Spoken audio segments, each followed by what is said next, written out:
Olá, acompanhe com a gente as notícias da Assembleia Legislativa, agora no Jornal Panorama. E nesta edição você vai ver em destaque: aprovado o projeto que beneficia servidoras que tiverem filhos durante o estágio probatório. CPI que apura maus tratos a animais apresenta ao Ministério Público Estadual denúncia contra canil de Vila Velha. A Assembleia discute programa de barragens para diminuir os efeitos da seca. Trabalhadoras que tiverem filhos antes da estabilidade no serviço público não vão ter estágio probatório suspenso. A matéria foi aprovada na segunda sessão ordinária da semana. Quem tem os detalhes é a repórter Nicole Espósito. Luciana, os deputados aprovaram um projeto do Poder Executivo que beneficia servidoras públicas que têm filho durante o estágio probatório e no ano de avaliação de desempenho, exigida para a evolução na carreira. A medida considera o tempo da licença maternidade como de efetivo exercício das funções. De acordo com o governo, essa medida deve assegurar às servidoras públicas o direito constitucional à licença maternidade, sem adiar o direito à estabilidade e à evolução na carreira. Pela regra atual, o tempo da licença maternidade não conta para o efeito de progressão e de estabilidade no caso do estágio probatório.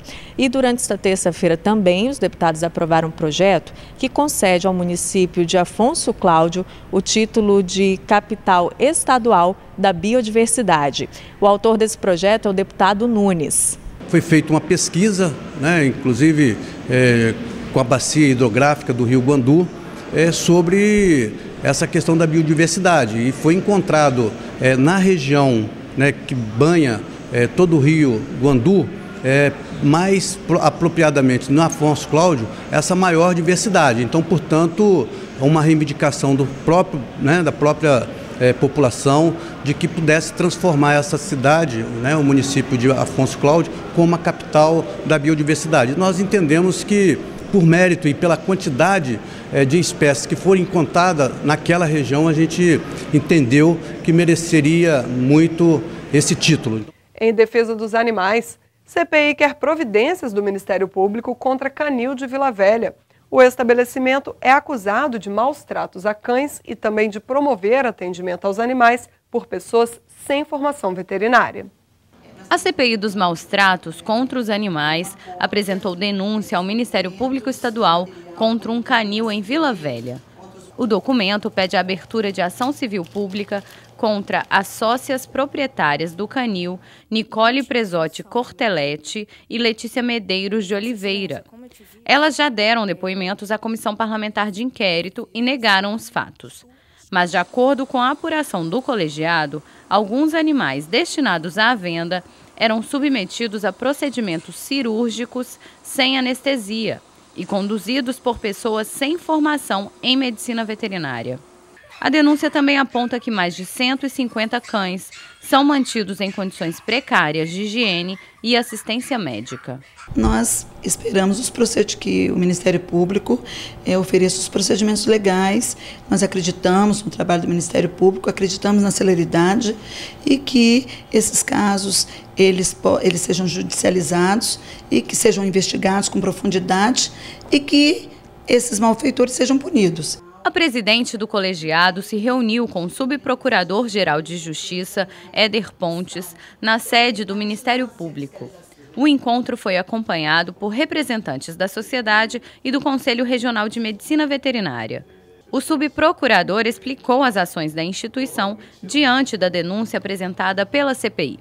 O que foi apurado ali já traz elementos muito fortes, muito convincentes para a adoção de medidas. Mas, obviamente, alguns trâmites terão que ser seguidos.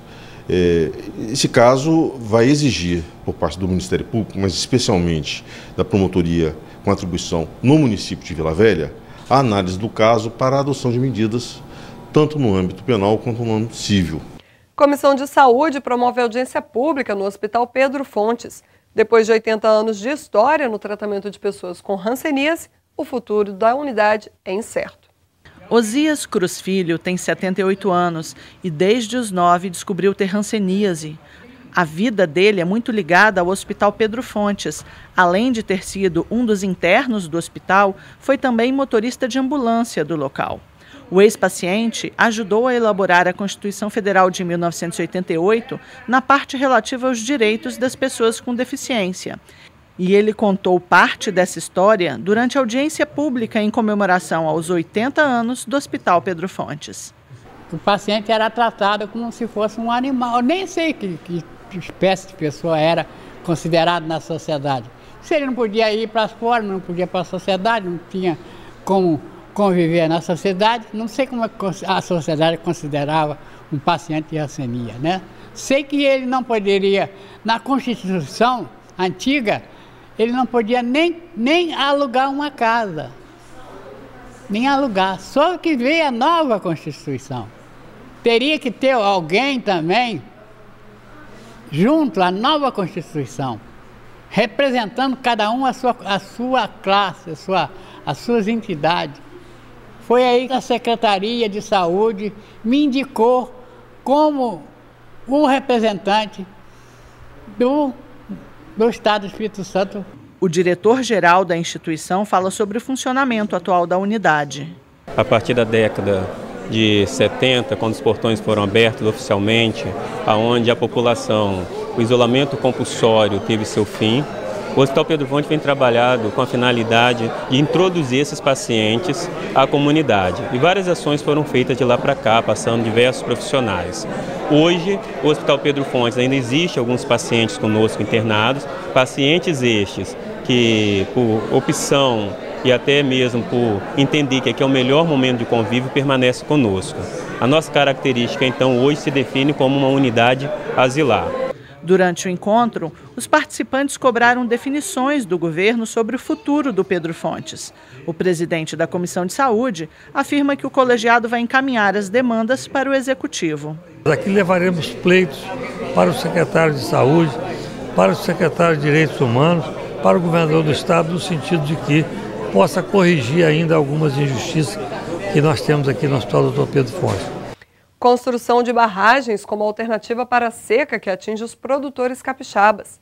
A proposta do Executivo esteve em pauta na Comissão de Agricultura da Casa. Representantes da SEAG, Secretaria de Estado da Agricultura, participaram de reunião na Casa para apresentar aos deputados o Programa Estadual de Barragens. O projeto foi desenvolvido para minimizar os efeitos da crise hídrica que assola o Estado. Este programa é um programa que tem da ordem de 60 milhões de reais, é um programa feito com recurso de um fundo especialmente criado para isso e é um programa que vem sendo implantado em vários municípios, em alguns municípios com mais de uma barragem, mas desenvolvendo obras e projetos que são prioridade no programa de recuperação da crise hídrica que nós vivemos no Estado. Segundo o gerente da SEAG, há recursos disponíveis para a execução das obras, mas não há verba destinada à elaboração dos projetos. Por isso, o governo tem firmado parcerias, principalmente com a iniciativa privada. A informação gerou dúvidas de alguns participantes. O deputado Freitas foi um dos que questionou essas parcerias. Eu estava presente quando do lançamento desse programa de barragens. Interessante que eu não me recordo que naquela ocasião ficou claro para todos os envolvidos presentes e interessados no programa que não existia recurso para projeto. Eu estou ouvindo isso hoje pela primeira vez e me preocupou. Ele começou pelo telhado, porque precisava começar pelos projetos. Não tendo projeto, não tem barragem. Não tendo projeto bom, fica aqui essa orientação para ameaçar. Não tendo projeto bom, vai nascer o projeto, vai gastar o dinheiro e aí vocês vão negar o projeto. O gerente da SEAG explicou a situação. Se nós estamos hoje executando obras da ordem de aproximadamente 60 milhões no total de aplicação até 2018, foi porque nós encontramos projetos, nós temos projetos hoje dentro da Secretaria, dentro do governo, né? São projetos que nasceram lá atrás, já na administração, primeiro período do nosso governador Paulo Artung, e que vem sendo desenvolvidos ao longo de todos esses anos. As obras que executamos hoje são oriundas destes projetos.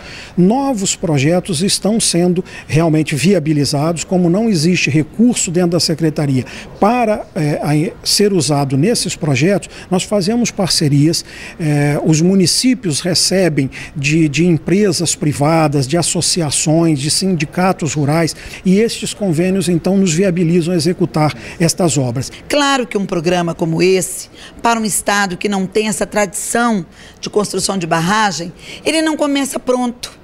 Ele precisa ser acabado e por isso se faz necessária essa discussão com transparência, trazer os agentes, estar discutindo, estar recebendo novas informações e sugestões para que ele seja aprimorado e para que ele possa atender o máximo possível as pessoas, os produtores, os agricultores, os pecuaristas, o setor produtivo, a sociedade que precisa desse importante elemento químico que é a água, tão necessária para a vida humana, tão necessária para a nossa sobrevivência. Ciência, tecnologia e inovação. Os desafios e as metas na área foram abordados durante reunião na Assembleia. A necessidade de atualizar a legislação estadual para acompanhar os desafios do setor de ciência e tecnologia foi discutida em reunião do colegiado da Assembleia que trata desse segmento. Durante o encontro, que abordou as demandas e metas da área, os deputados receberam gestores públicos, acadêmicos e empresários. A subsecretária de Estado de Ciência e Tecnologia explicou que a pasta está elaborando a revisão da Lei de Inovação, instituída no Estado em 1993.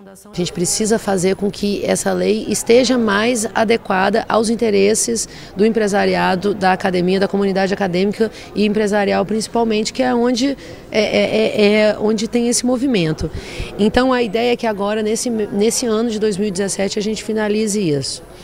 Nós queremos levar algumas reuniões para os municípios do interior e para ouvir a população mesmo e chegar numa minuta para que seja apresentada aqui na casa. Durante a reunião, pesquisadores da área acadêmica disseram que vão encaminhar para o colegiado um documento já enviado para o Executivo. O texto tem sugestões de políticas públicas para o setor de ciência, tecnologia e inovação. Se as empresas capixabas tiverem incentivo fiscal, por exemplo, no ICMS, para que contratem mestres e doutores, possivelmente nós teremos produtos melhores, com mais qualidade, mais competitividade, mais eficiência, que beneficia a todos os consumidores, e as empresas que os produzem vão ter mais lucro, vão gerar mais arrecadação para o Estado. Esse é um exemplo bem prático, né, de como o incentivo fiscal é importante. E tem um outro fator que é vital para o nosso futuro. É uma maneira de reter os cérebros que nós formamos aqui no Espírito Santo, aqui. Porque se nós não encontrarmos empregos para esses mestres e doutores no Espírito Santo, eles evadem, vão para outros estados, outros países. E o Espírito Santo perde a oportunidade de ter mais tecnologia e, portanto, mais competitividade em produtos mais avançados. Os principais investimentos públicos em inovação tecnológica no Estado, realizados por meio da FAPES, a Fundação de Amparo à Pesquisa do Espírito Santo, também foram discutidos. A instituição oferece programas de formação, bolsas de pesquisa e projetos de inovação. A FAPES atua em 3 frentes: formação de técnicos, formação de recursos humanos para pesquisa, né, com bolsas de mestrado, doutorado, iniciação científica, etc. Ela atua em pesquisa, que é o avanço do conhecimento, e também atua em inovação, que é a aplicação do conhecimento para a produção de bens e serviços de interesse da sociedade. O presidente da comissão destacou a importância de unir os principais atores da área no Estado. Para o deputado Ismael Almeida, é preciso facilitar o acesso dos estudantes à pesquisa. Realmente é um desafio grande, mas com a união, o que a Comissão de Ciência e Tecnologia proporcionou aqui, a união de todos os segmentos que militam nessa área. Estava aqui presente a FIND, o SEBRAE, a UFS, né, o Instituto Tecnológico, vários segmentos da iniciativa privada também, aqui debatendo, discutindo esse assunto. Então, a Comissão de Ciência e Tecnologia trabalhou bastante para que nós pudéssemos aqui, nesse plenário, debater esse assunto tão complexo, né, muitos desafios pela frente, mas nós acreditamos que vamos avançar nessa área. O governo do Estado teve aqui a subsecretária de Ciência e Tecnologia, a Camila, que ouviu atentamente as colocações de todos aqui presentes. Agora nós vamos continuar trabalhando essa questão. O Jornal Panorama de hoje fica por aqui, mas no site da casa e nas redes sociais você pode conferir mais notícias do Legislativo. Obrigado pela companhia de sempre e até o nosso próximo encontro.